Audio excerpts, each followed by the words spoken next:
I'm Ashlie Lanning, and I'm part of the Draper DNA team where I lead the social media strategy for Draper DNA's clients.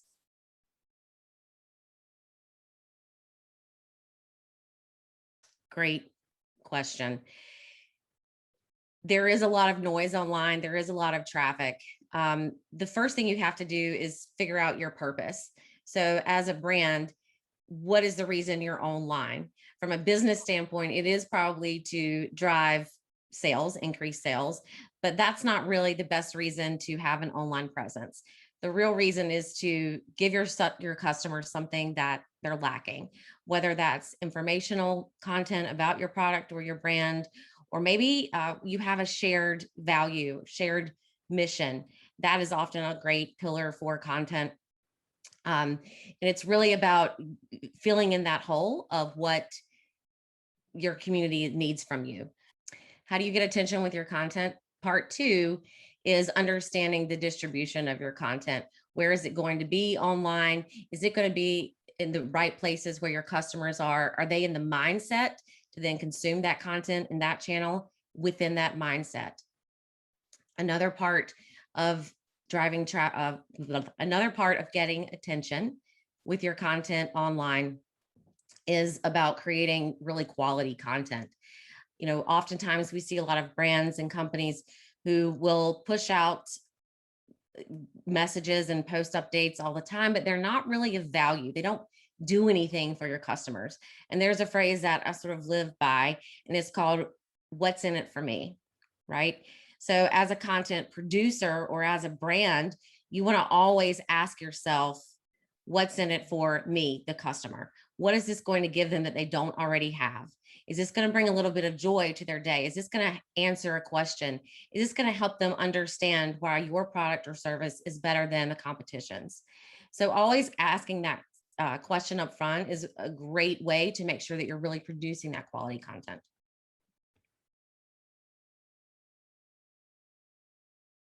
So how would a business grow followers organically on social media? Probably the most asked question I get. But the answer isn't so neatly wrapped up in a package. The first thing, you really need to go back to that purpose. What is your purpose of being on that channel?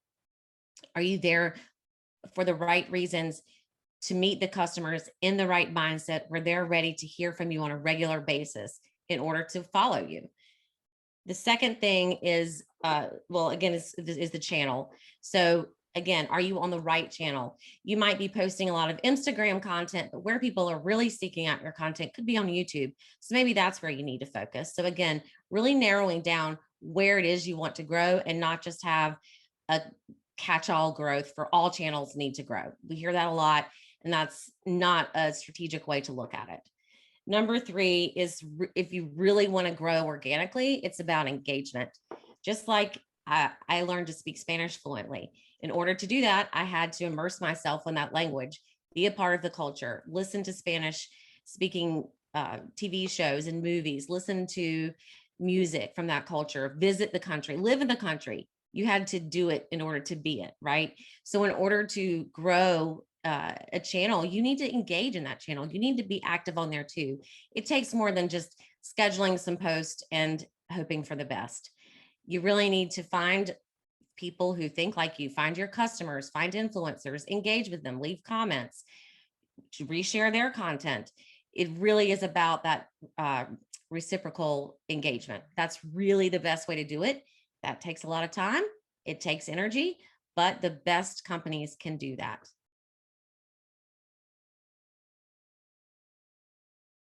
Well, to start with, my experience is probably the first thing that comes to mind. I've worked with Fortune 100 companies. I've trained CEOs at household brand name companies that I'm not going to mention here. And there's not too many people who have been through that experience. So I think that gives me a lot of insight and I guess, insight and understanding that I guess others might not have. Also, I really tie everything back to the community. my background specifically is in community management and content creation. So for me, it's really about creating a sense of community. And there are, pillars that can do that. I've mentioned before with making sure you know your purpose. That's step number one. And then really sticking to that purpose. And then if you want to grow your communities, you're going to go on and engage, like we just talked about, right? So it's this continuous cycle. If you're in it for the right reasons, you're putting out the right kind of quality content, you're engaging in the community, the community, that takes a lot of effort and practice, trial and error, a whole lot of trial and error. And you have to be okay with failing, especially with social media.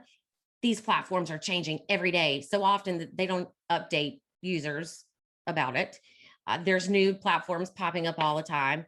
People are very fickle and the users are very fickle in how they behave on the platforms.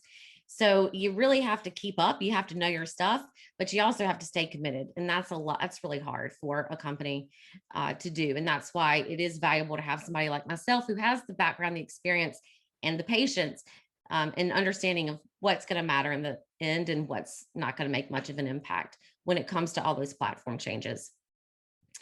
I think that's the biggest difference. I also, what also comes to mind when you talk about the difference is most people think that my job is easy.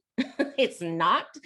It's like that meme where what my mom thinks I do at work all day, what my friends think, everybody thinks because they have a Facebook account or a Twitter account or an Instagram, they can do social media marketing. Oh, that's so fun. All I do is just post on social all day. It's so much more strategic than that. It's really about tying it back to business objectives, knowing which metrics to track, knowing how to use the tools the right way at the right time to hit the right people. It really is a complicated marketing channel. And I think a lot of people just think it's throwing stuff at the wall and hoping it sticks. It's not that easy.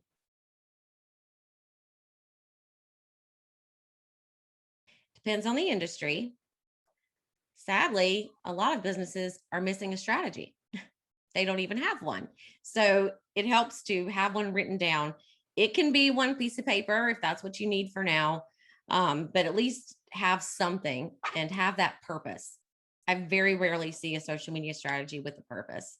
So again, make sure you always lead with that and think with a people first mentality. Then a lot of times there isn't a channel strategy. So companies might look at using all the channels as a big megaphone or a way to just spit out content, where every channel should really have its own unique strategy. That can require a lot more resources, time, content that companies don't have. So prioritize that. But making sure you know where your priority channels are, secondary channels, and then any maybe like distribution or syndication channels. And another thing that I see that's missing out of a lot of social media strategies is a measurement plan. So oftentimes you're just pulling numbers from whatever Facebook or Instagram gives you and turning that over, but you're not able to show how it has real business value. Social media can do that for you. That's one of the great things about digital. Social media specifically is that you can attribute in-store traffic, online traffic to your social media activity. So making sure that you have a plan for that and you know which metrics matter.